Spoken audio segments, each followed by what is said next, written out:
Good morning from Mumbai, and today we are doing a tour of the slums. It's been raining pretty heavily, and yeah, it's just cleared up enough, so hopefully it doesn't rain on the tour. So let's go.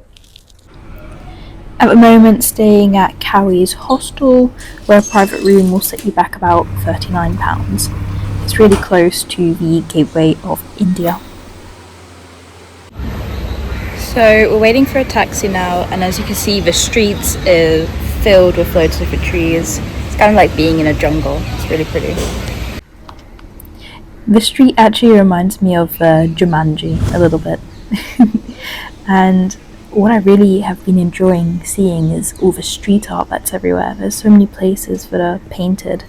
It's so nice to see that. Then we drove past Mukesh Ambani's skyscraper house, which is that one just on the right, and he is India's richest man with a net worth of around 150 billion. We grabbed a quick drink from a cafe and waited for the guide to arrive.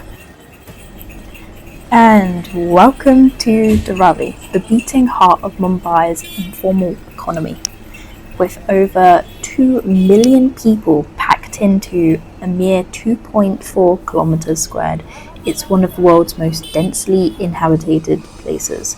Homes, workshops, temples, mosques, schools, everything interwoven in narrow alleys. In today's tour, we'll be diving deep into Dharavi's ways of processing plastic, creating leather goods, and how it sustained an astonishing economy. Dharavi was founded in 1884 during colonial times and grew as factories and migrants converged here. It's home to 5,000 businesses and about 15,000 single-room factories.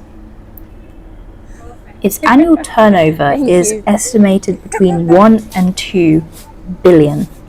However, our tour guide said that most people will work for about 12 to 14 hours a day and will barely get any days off, and in the month, for all of that hard work, they'll take home around £150. Now, most of that money they don't keep for themselves, they send it off to their families. Dharavi is often dubbed Mumbai's plastic recycling goldmine, processing 60 to 80% of the city's plastic waste. About 250,000 people work in recycling units, crushing, sorting, washing, and melting plastic into little pellets, which is shipped citywide. Plastic weaving is big too. Local women upcycle plastic into bags, mats, and decor. Over 200 artisans trained since 2015. Boosting economy by around 35%. Our tour guide also said that there weren't too many women working in the plastic recycling area because it was actually pretty dangerous for them, especially if they were pregnant. The next biggest industry would be the leather industry. Leather's another cornerstone. Dharavi houses around 15,000 leather workers, making everything from wallets to jackets to bags. The leather market includes goat leather. Goats are slaughtered, hides are tanned, then sent to factories. Many workshops employ multi-generational artisans who merge tradition and efficiency.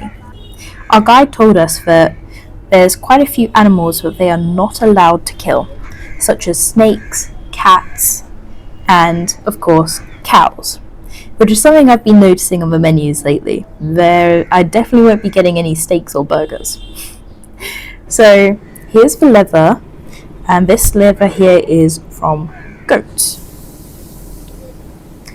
One of my favourite things that I saw today was actually a goat on top of a moped, but there was quite a few sections in the slums where we were not allowed to film because they were residential areas, and this goat on the moped was just outside someone's house, so we couldn't film that.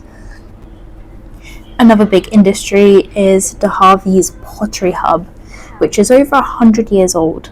Potters sculpt clay into bowls and vases, and it doesn't just stop there. Textiles, garment stitching, soap, food, dyeing, this slum pulses with cottage industry activity. and all of this production unfolds in harsh conditions. One toilet per 1,500 residents. There are open sewers, contaminated water for 77% of households. These cramped living conditions host lots of diseases. There's diarrhea, TB, malaria, shorten life expectancy by about 7 years. Yet the slum is vibrant. Homes, shops, temples, schools, hospitals, bakeries, and a very strong sense of community. Walking through Dharavi, what struck me wasn't just the scale of what people were building here, but how they were doing it. With so little, they do so much. Plastic bottles get turned into something valuable again, leather from goats hand-stitched into designer quality goods. And it's not just factories run by billionaires, it's families, grandmothers, young children, kids helping after school. Each person's role matters. And it's hard not to feel humbled when you see that. We think privilege is about what you have, but maybe privilege is also being allowed to witness places like this, places full of resourcefulness, grit, and dignity. Dharavi doesn't just recycle plastic, it recycles hope. Every corner reminds you people are more than their environment, they are bigger than the space they are given. Leaving Dharavi, I didn't just take back footage, I took back perspective. I feel very lucky, not because I have more, but because I got to learn from people who turn every setback into a system, every scrap into survival. This place is labelled a slum, but what word doesn't do justice. It's a workshop, a neighbourhood, a heartbeat. If you've never been here, come with open eyes and you'll get to leave with a full heart. I had amazing interactions with the children there. They were so sweet and so many people stopped to say hello.